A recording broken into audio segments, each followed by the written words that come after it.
हमारे साथ राज्यसभा से member of parliament Priyanka Chaturvedi ji हैं। मैम, ऐसा क्या हो रहा है इस वक्त जो आपको लग रहा है जिसकी वजह से अचानक से जो है वाइस प्रेसिडेंट रिजाइन कर देते हैं? क्या ऐसी कोई भनक थी ऑपोजिशन एमपीज में या फिर मेंबर्स में इस बात को होने की? नहीं, बिल्कुल भनक नहीं थी और हमारे मन में वही सवाल है जो आप लोगों के मन में है कि अचानक से उनका इस्तीफा देना, वो भी हेल्थ को का रीज़न देकर, कहीं ना कहीं आश्चर्य होता है। क्योंकि जब उनकी तबीयत खराब थी कुछ महीनों पहले और उनको हॉस्पिटल में भर्ती किया गया था, तो जैसे ही वो हॉस्पिटल से निकल कर आए थे, he was conducting the proceedings of the house.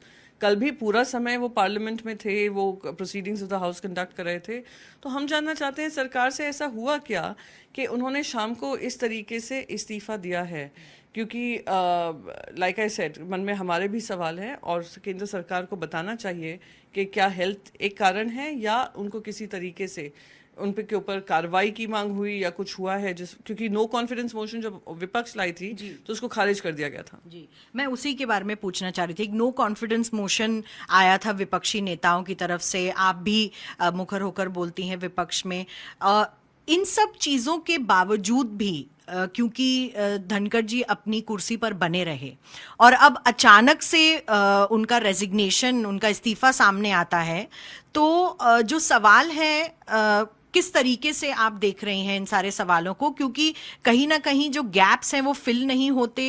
Health का कारण काफी सारे और एमपीज भी मना कर चुके हैं। नहीं, बिल्कुल गैप तो है और केंद्र सरकार को जवाब देना पड़ेगा कि was his hand forced to resign, और अगर his hand was forced to resign तो ऐसा क्या कारण है क्या उनको रेजिग्नेशन देना पड़ा। क्योंकि लेट्स नॉट फॉरगेट, धनखड़ जी जब हमारा नो कॉन्फिडेंस मोशन गया था तो हमें लगता था कि एक काफ़ी पार्टिसन मैनर में पूरा चेंबर के प्रोसीडिंग्स कंडक्ट की जा रही हैं, जहाँ पर विपक्ष पे ज़्यादा आक्रामक होकर जो पार्लियामेंट्री प्रोसीजर होता है उसका ध्यान नहीं दिया जा रहा था। और मैं खुद एक सिग्नेटरी थी and I have no qualms in saying this, क्योंकि हमने देखा था किस तरीके से कंडक्ट चल रहा है। गवर्नर का जो उनका रोल था वो भी हम जानते हैं। I wish him good health and I wish him a long innings, जो भी वो चूज करें।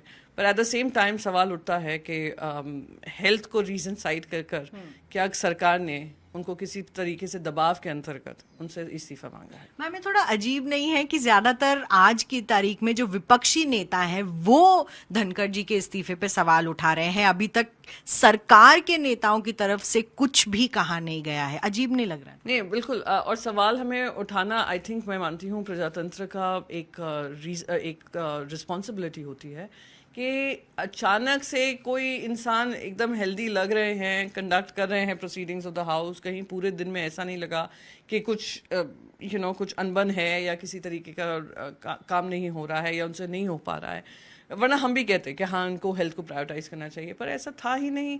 तो बहुत स्पष्ट है, अगर सरकार एकदम चुप बैठी है तो और भी शंका पैदा करता है कि क्या ये सरकार का ही दबाव था इसलिए वो लोग चुप बैठे हैं, और किस कारण से दबाव था। अब ये देश की जनता को भी जानना जरूरी है, because let's not forget, besides being the chairman of the Rajya Sabha, वो वाइस प्रेसिडेंट ऑफ इंडिया है and that's the second most important role after the president of India. And वो उनका काफ़ी इंटरनेशनल इंटरफेस होता है, इंटरनेशनल रिलेशंस का ध्यान रखकर वाइस प्रेसिडेंट का रोल होता है। तो ये सारी चीज़ें अगर लगाएं तो सवाल यही उठता है कि किसने उन पर दबाव बनाया, क्यों ये दबाव बना। एक बीएससी की मीटिंग थी कल और फंक्शन कर रहा था पूरा हाउस नॉर्मली। ये कहा जा रहा है कि कुछ बीजेपी के नेता उस बीएससी मीटिंग में नहीं आए थे। इस पर कुछ कहना चाहेंगे? कुछ बीजेपी नेता नहीं, parliamentary affairs minister and leader of the house of Rajya Sabha JP Nadda ji और किरण रिजिजू का नाम आ रहा है, जो खुद आई थिंक किसी ने ट्वीट किया है। तो उन दोनों का नहीं आना बीएससी में और बहिष्कार करना, तो कहीं ना कहीं वो एक सिग्नल रहा होगा कि they do not respect what is happening. And I don't know, I don't want to speculate, मुझे स्पेकुलेशन नहीं करना है, पर ये अब जवाबदेही, क्योंकि उन्होंने बीएससी का बहिष्कार किया तो किस कारणवश किया? क्योंकि जो टाइम दिया गया था, जब चेयर देता है तो सबको उसका पालन करना पड़ता है, फिर भी आपने उसका बहिष्कार किया, तो कोई बड़ा ही कारण रहा होगा और वो उनको आकर स्पष्टता से बोलना चाहिए। आई एम होपिंग कि लीडर ऑफ द हाउस, जब आज पार्लियामेंट्री प्रोसीडिंग शुरू होगी, पार्लियामेंट्री अफेयर्स मिनिस्टर और leader of the house opposition को जवाब देंगे, ऑपोजिशन को कॉन्फिडेंस मिलेंगे। लेट्स नॉट फॉरगेट, हमने भी एक नो कॉन्फिडेंस मोशन डाला था और फिर जो भी कार्रवाई होती है वो होगी। आज की कार्रवाई में क्या रहने वाला है? आप क्या बोलने वाले हैं? नहीं, कार्रवाई में तो यही होगा कि सरकार जवाब दे कि क्या हुआ, क्या है, क्यों हुआ है, किस कारण से हुआ है। ये हेल्थ रीजंस को साइड करके जो स्टेप डाउन किया है उसमें कितना वैलिड है, क्योंकि एवरीथिंग वाज रनिंग स्मूथली।